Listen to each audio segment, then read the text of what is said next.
So I'm going to press pause. And we'll go into Andy George first. Is Andy G Bass here? Andy G Bass? He's here occasionally. I'm curious if he's gonna be around for that. And my first Civic Tiger. Oh yeah, that's you. I keep forgetting that's Civic Tiger. Man, I keep thinking it's Andy G Bass like in the chat, but it's not. Yes, what's up? And you are first. Yes, it's not scary. It's fine. I can answer this call. It's scary. It's not. It's always scary. I could just want to mute this thing. Get out of here. Mute. Okay, so I'm gonna make this larger as per usual so everyone can see it. Okay, so if you're relatively new to Real Talk or you need a refresher, here is the things we generally look for. We're looking for presentation, material selection, content quality, and distinction. So for presentation, we'll be looking at kind of the overall website, as well as, of course, the presentation of the reel itself, as that's the focal point, obviously. And this has everything between like just flow and design, and if it's concise or if there's too much or too little, or that's the idea. The next section being material selection. So we look at the various materials in your reel and try to let you know what that says about you, and rather what you're conveying to any kind of potential employers you're approaching, right? What they might think that you want to work on. So if you have a reel full of match 3 redesigns, they're going to assume you want to work in mobile. And if you want to work on AAA stuff, you should probably think about redesigning your reel a bit. As far as content quality, that's just like, is it good? And if it's not, we'll try and tell you how you can improve things. And by good, I mean, is it at the industry standard of awesome? And distinction is just our little buzzword, meaning are you standing out? And that can be, you can stand out in any way, and oftentimes we're surprised, and being surprised is usually a good thing, because that means we're going to remember you. And seeing not just ourselves, but of course, if you send your reel off to some large company and that studio receives a ton of submissions all the time as far as people that want to work there, so standing out is pretty important. All right, I'll go back to the chat here, and there it is. Cool. So let's have a look at Andy George, the Civic Tiger, in the chat right now. And rip chat, Barney, is it dying? We'll assume it's okay. I'm gonna make assumptions say it's okay. Okay, so sound design portfolio, straight up front. So across the top we got about me.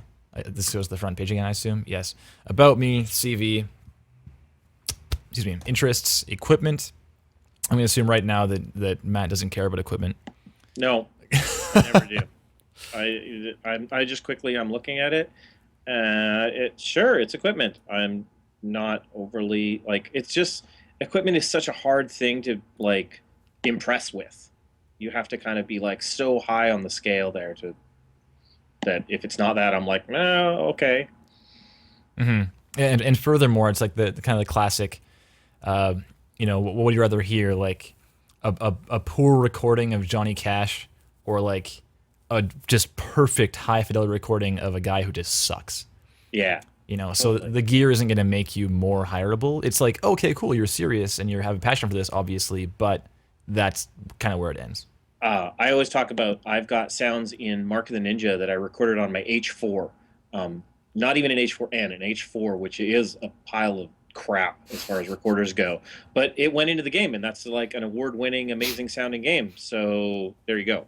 Yeah. That's what you do with it. Yeah, totally. And similarly, we were talking about compressors at like an audio meetup a while back, quite some time ago, and some guy was like asking, like, what compressor should I use for games? And I'm like, I use like the freaking Pro Tools like stock compressor for some things. Like it's totally fine. If it sounds okay coming to the other end and it ships and people like it, then you're good to go, you know? No one's going to be writing reviews saying like, oh, only used the stock compressor. Oh, I can totally tell that they only used L1 on this game. I totally hate it now. All right, so I'll go into the About Me really fast. You'll scan through the site. I'm going to try, I usually, I'm pretty free and liberal with the timing, because I just spend like about an hour on Real Talk and then get into my own work with Power Up Audio. But given that this is like going to be a Real Talk only stream, and I do have to be somewhere after this stream, I'm going to try to keep things to like about 25 to half an hour each, right? So try and blast through this here. So my name is Andy George. I'm a sound designer with passion. I'm the passion fruit of sound design. Okay, that's a weird start, but all right, let's carry on. I have a great ear for detail and a sparkling imagination. I'm not afraid to step up to a challenge. I'm capable of working under pressure. I'm determined and self-motivated. I have a fun attitude and strong work ethic. I have character I'm easy to get along with. I'm also a highly skilled gamer across many genres.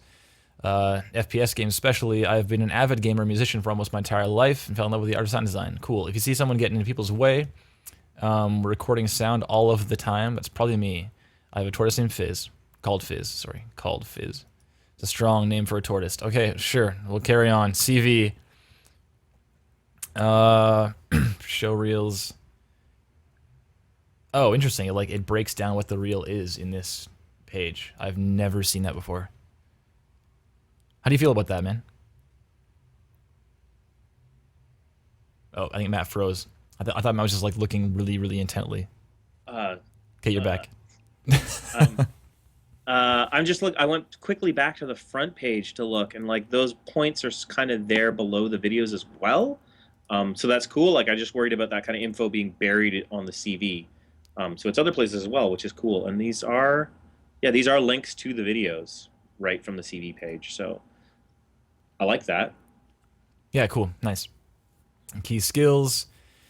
Yeah, okay, cool. All right. Yeah, the software proficiencies thing is kind of it's kind of a relevant thing, but oftentimes it's mainly just can you get the job done? And if things sound good, then they'll talk to you further and say what else can you do for our company, and are you going to be good? Are you going to be a good junior designer, etc. But usually they're not going to care if you use Ableton or Pro Tools or Reaper or whatever, you know.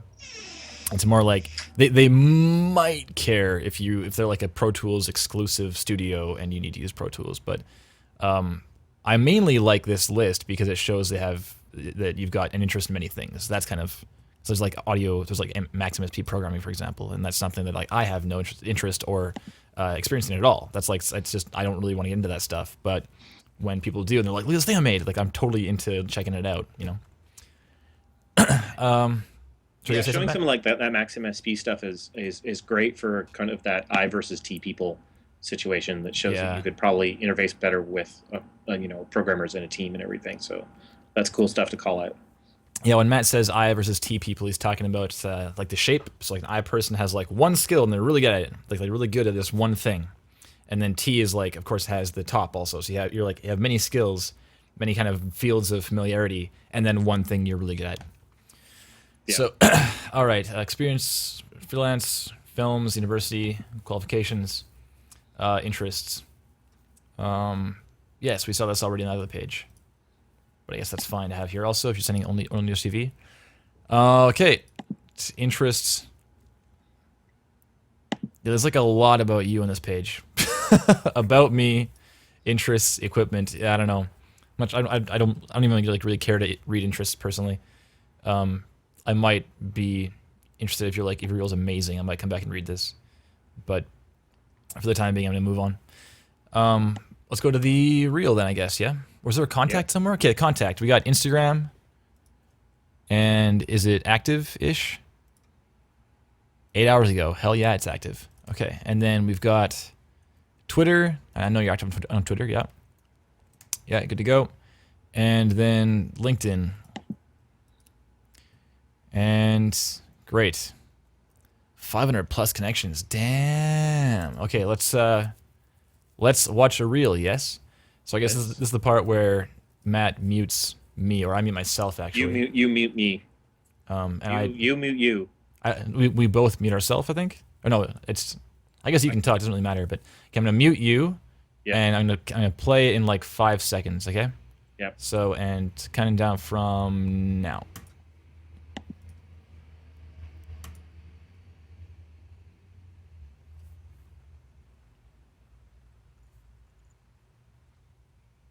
What? Oh, my bad. Fuck. One more time. There we go.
That was me checking the time, by the way. This is a long reel, dude.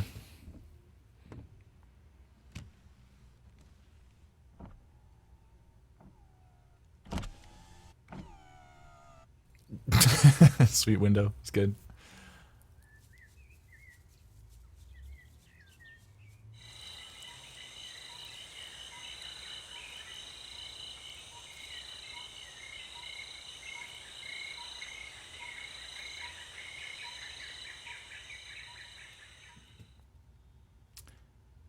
Hey, man. So, How do you feel? I would have stopped at a minute. Yeah, I would have stopped before that, probably. But before we say anything else... Yay! Yay! Thanks, man. Thanks, Andy. All right, so we didn't even say it to begin with, but this thing is like 234 long. Too long. It is 2 long by 134. Yeah. All your sections could easily be cut down. We say again and again on Real Talk that like you really don't need to show all your stuff in its entirety on your reel. You just need to show enough to get the point across and then move on. Like you don't want to risk someone getting bored and skipping ahead, or worse, closing the window. Like you've said a lot of times too, as soon as you lose somebody and they start skipping around, you lose control of the narrative, and you're no longer in control of what you're showing somebody. That's a key thing. Yeah, and it's kind of if you think about doing sound for something like a trailer, losing control of a narrative on your own reel can kind of it's not such a far cry to assume that you might hiring you might risk losing control of someone watching or experiencing the work you're working on too, right? So having something that holds your attention as far as a personal piece you've made is kind of very reassuring that if you're working on their project, then you can help them like maintain their viewership as well, right? Yep. Or their engagement. So I'm gonna start this again here really fast. So right away, man, this is a lot of stuff up top. Like this front thing, this like 2 seconds of bookend is crazy. Like we've got so much information there. I've got Andy George, sound design demo reel, at 2 seconds, linear sound design, 20 seconds, linear sound design, 110, 135, 15. Like it's like I'm gonna know that by watching it. If it's short, you don't need to be like time stamping it out like this. Yeah. Like no one's gonna need a table of contents for your reel to go to 215 for the thing they missed, and like, oh yeah, that's where the exploration interactive sound design was. Of course, like no one's gonna do that ever. They're just gonna press the, if it's a minute long, you can just like tap ahead. Oh, here it is. Like it's easy to find if they want to see it again, right? So yeah, just have your name and contact, and that's all you need, man. Nothing else is important there. How'd you like all the Foley and stuff, man? I thought the Foley was all right. There was, I don't know if it was spatial issues or something. There was some, I felt there were some odd sound choices. Yeah. In it. And stuff like the puddle that the guy falls in sounded way deeper than I think it actually is. Yeah, I'll watch it one more time really fast here from the beginning. And you didn't hear it, Matt, but I was playing it back at like 5% volume on Chrome. My bad. So I fixed it about 5 seconds in. So I'll press play again here.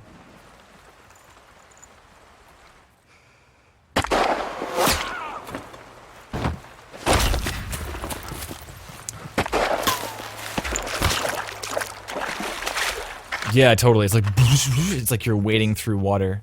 It's like deep. That was some deep sounds. Yeah, definitely. I think that in general across all of the Foley, I felt like it was lacking some kind of detail contour. For example, when like during the combat sequence when he's like hitting him against the pillar over and over again, there's like no highs in there that I would expect to hear there. It's like a lot of like, and I wasn't sure if that was like a stylistic choice to be kind of like, or if it was just simply like an accidental omission of more high end. Yeah, through that fantasy scene, I kind of felt I was unsure exactly what was missing. I felt like something was missing, and I actually could hear ambiences for a change. So it wasn't ambience, which is usually what I'm all about.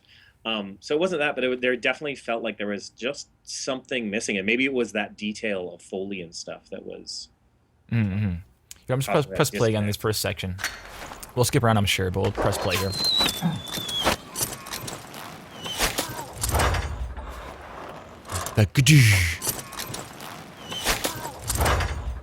Yeah, like this kind of it's weird because it's challenging because you are doing this kind of shift from like you are there and you're hearing what's happening like just very strictly, and then he like falls against the wall, and like a fall against the wall isn't it's not like a stylized moment really. It's just him falling against the wall. There isn't like it's not falling from the sky and like the classic superhero landing like with the Yeah. ripple of debris and stuff. It's just him falling. So when it changed kind of frequency focus into and with more like stereo presence as well, that was kind of confusing to me. I wasn't sure what was happening at all, and that happens several times throughout this entire scene.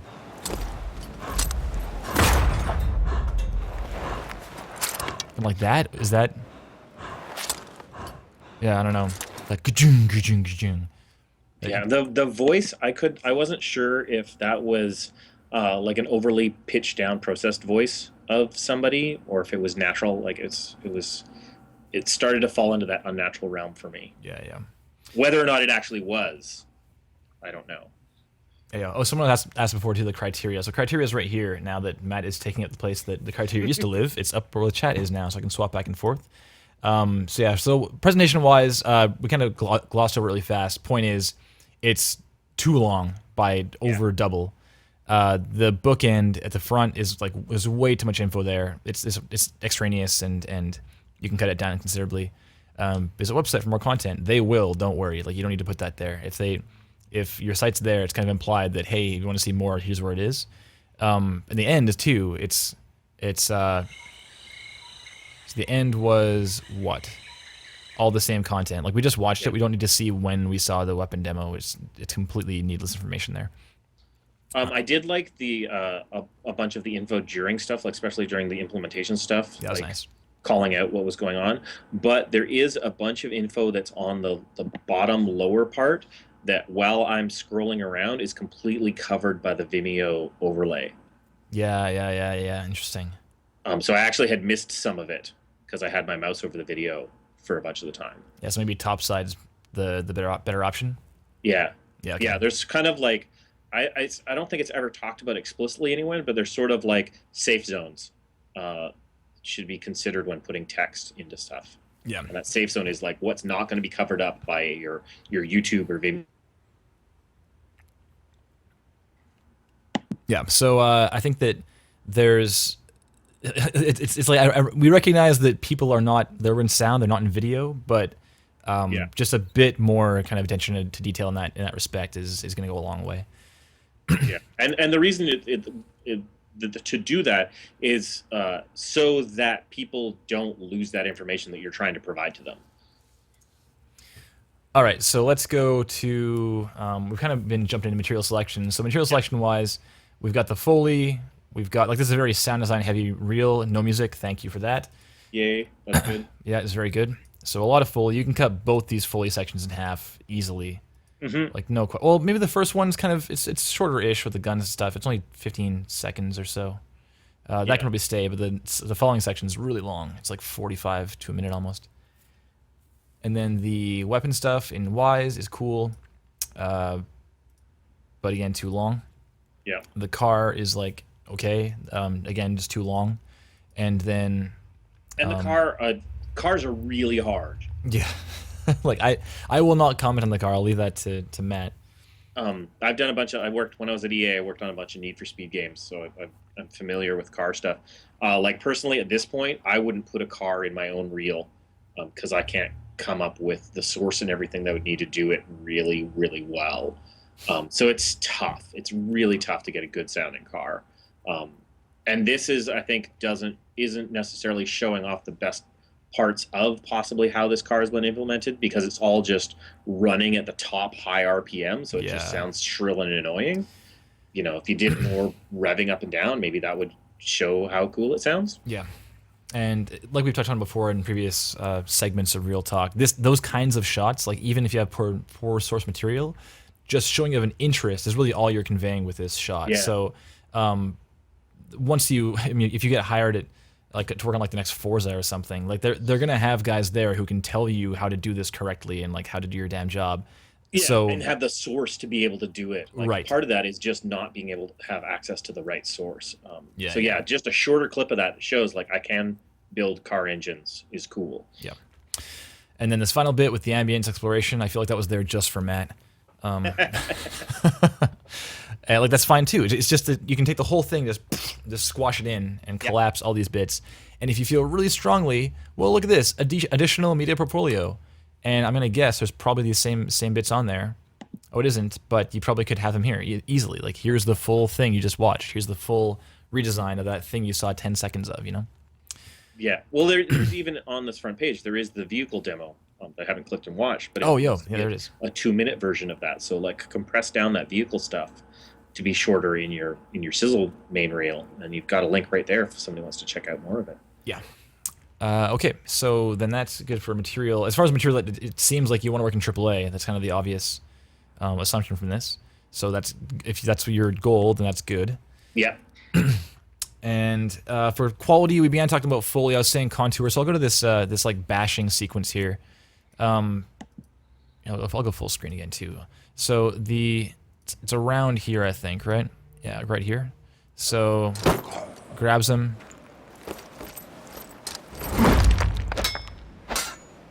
So those two hits sound like they're somewhere else. They sound like they're in a room and to my right. So it's just, with these kind of shots, it's really important to keep your panorama in mind and have things like there, it's in front of you, or there, or there. And if it's heard to my right, I feel like it's off camera because everything in this shot is localized in front of me instead. And then when these bashes happen,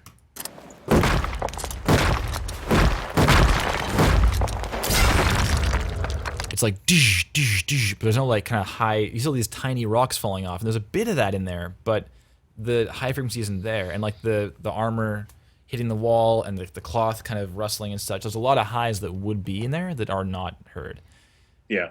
I think I'm realizing something else that was bothering me about that scene was there's no vocalizations. Yeah, okay, interesting. Two guys fighting in this empty area, which is like there's ambience to be that there's nobody else there, it's empty, but then like the guy's getting pummeled and he's not making a sound. That's very true, yeah. So yeah, there's this one shot where he kind of comes over the rise, and he drops down right here, Andy. Like that. This is just. So that's the armor, I guess. But if you close your eyes, it's like, I don't know. Sounds like a giant gate or something. Yeah, totally. It's like a big drawbridge or something, and then, I'm not sure if it's coming through stereo through your headphones, Matt, but it's also kind of wide, and this guy's like clearly right in front of us. Like we're not like up in his grill. He's there. There's a point source here, and further, if that's what sound his armors make, like all the armor pieces are making when he just does this. Well, there's parts of this where he's like moving enough that it should be making something at least close to that sound, but all we hear is like kind of like boom medieval plate kind of sounds where it's like really like a thinner and like kind of like here. Look at that. Yeah. We're hearing like whooshes only, and he's moving all around like this, and if he's making that like that, guaranteed that'd be rattling around like crazy when he's fighting. Yeah, so it's just there's like inconsistency in the sound they're making and how much of it they're making. Mm-hmm. I think you mentioned, Andy, you want to make sure he's heavier. That's definitely a good call because he's a big ass guy, but you got to make sure that kind of all frequencies are covered and that they're covered in a consistent manner across the entire sequence, right? We'll jump into the next section here. The bullet, like the wise stuff for like the bullet implementation. This is again into the whole like I don't really care as much personally if this sounds good. It's more like you want to be doing this thing and you have a mindful approach to it as well. That's really cool.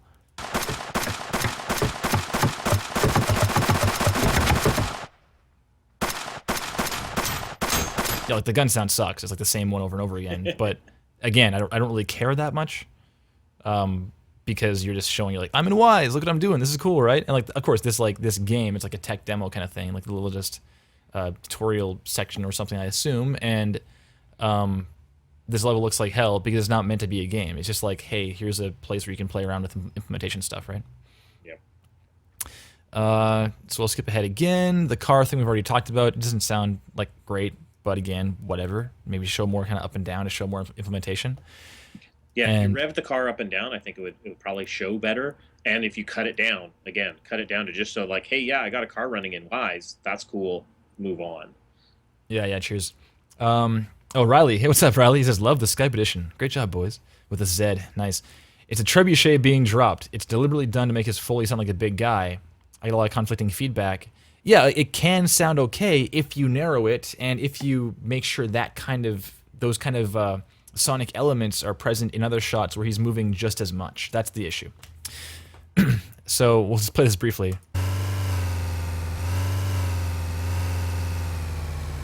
It's like it's a bit up and down.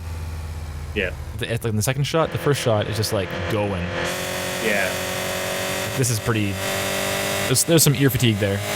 And that's something that's even in racing games. Cars at their upper end of revs sound annoying. Like that's like gonna always happen, even in really good ones. So you're kind of fighting against a crappy reality there. Okay, and then the final. Oh, the inside. Yeah, the wipers. It's pretty funny. It's like nothing's happening.